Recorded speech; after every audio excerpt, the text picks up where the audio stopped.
Сәлем достар, біз бүгін сіздермен асыққан кезде оңай әрі жылдам жасалатын тағам жасаймыз. Бауырды қуырамыз макаронмен. Ең алдымен бауырды пленкасынан тазартып алуымыз керек. Егер свежий кезде бұны жасау қиын болса, бір күнге морозилькеге салуларыңызға болады. Сонда оңай әрі тез алынады. Енді кімге қалай ыңғайлы, өздеріңіз қарайсыздар. Ұзыншалап бауырды турап аламыз. Әрине ұзақтау процесс, бірақ та дәмділігі соған тұрарлық.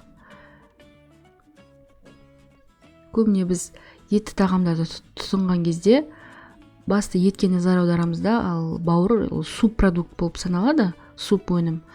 Олардың да пайдасы өте зор адам ағзасы үшін.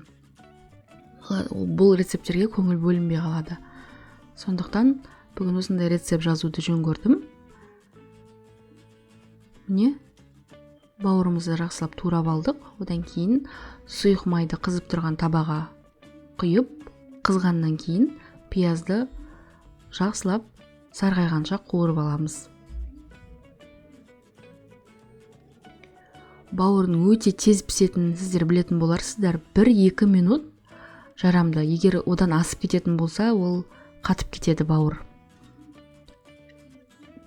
Бауырды пісіруде міндетті түрде жаңағы пленкасын алуға кеңес беремін, себебі ол да өте қатты тастай болып піседі, егер алынбайтын болса пленкасы. Міне пиязды қуырып алғаннан кейін туралған бауырымызды салып, суы тартылғанша қуырамыз. Үнемі араластырып тұру керек, себебі асты пісіп, үсті піспей қалуы мүмкін де. Үнемі араластырып тұрыңыздар. Тұз бұрыштап осы жерде қайта-қайта араластыру арқылы 1 минутқа жетпейтін уақыт бұл. Міне барлығы түсін өзгерте бастаған кезде қаймағымызды саламыз.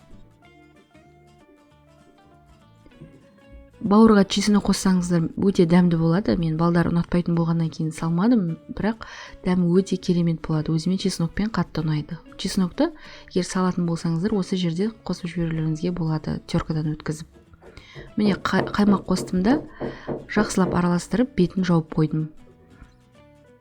Қайта-қайта ашып араластырып тұрамыз, себебі асты қатты пісіп кетіп, үсті піспей қалуы мүмкін. Тағы да міне 1 минуттық уақыт, одан артық ұстаудың қажеті жоқ. Тек қарап тұрамыз. Уақытқа 1 минут болған кезде міндетті түрде астын өшіріп қойыңыздар. Осымен қатар мен суда макаронды пісіріп жатырмын. Тек тұздан басқа ештеңе қосқан жоқпын. Езілмеуін қадағалаңыздар. Макаронның сыртында қандай уақыт көрсетілсе, сонша уақыт қана пісіріп. Мен бірге араластырып жіберемін макаронды. Егер пюремен, күрішпен жасайтын болсаңыздар, онда жанына қоюға болады тарелкеге. Міне укроп пен петрушка салдым. Міне 1 минуттан кейін дайын піскен макаронымызды араластырып, осылай дайын дастарханға ұсынуымызға болады. Сіздер пюремен немесе күрішпен жасап көріңіздер, өте дәмді болады. Бауырымыз өте сулы, қаймақпен жаңағы подливы мол болып шығады. Өте дәмді, әрі жылдам, әрі пайдалы. Міндетті түрде жасап көріңіздер, ас болсын.